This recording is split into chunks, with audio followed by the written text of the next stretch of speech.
22 June 2024 శనివారము. ఈరోజు మూలా నక్షత్రము ధనుసు రాశిలో ఉంటుంది. చంద్రబలాన్ని పరిశీలిస్తే ఈరోజు మిథున రాశికి మరియు తుల, ధనుస్సు, కుంభ, మీన రాశులకు చంద్రబలం బాగుంది. తారాబలం బాగాలేకపోయినా చంద్రబలం బాగుంటే చంద్రమ మనసు జాతక కాబట్టి మనసు బలంగా ఉంటుంది, మనస్థిమితంగా ఉంటుంది. కాబట్టి మనం చేసే పనుల్లో సరైన నిర్ణయాలు తీసుకుంటాము.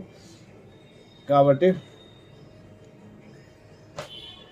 ఈరోజు ఏదైనా ముఖ్యమైన పనులు ప్రారంభించాలనుకుంటే శనిగ్రహానికి సంబంధించిన స్తోత్రాన్ని జపం చేసుకొని కానీ, మూలా నక్షత్రానికి సంబంధించిన స్తోత్రాన్ని జపం చేసుకొని, హనుమాన్ చాలీసా పారాయణ చేసుకొని కానీ, వెంకటేశ్వర ఆలయ దర్శనం చేసుకొని కానీ పనులు చేసుకుంటే ఆ పనుల్లో మీకు విజయం లభిస్తుంది.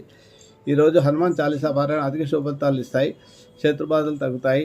అనారోగ్య సమస్య నుంచి బయటపడతారు. గోవిందరామాలు, వెంకటేశ్వర ఆలయ దర్శనము, శివాలయ దర్శనము ఇవన్నీ కూడా ప్రత్యేకంగా చేయాల్సిన ఏదో ఒకటి వీలును బట్టి చేయండి.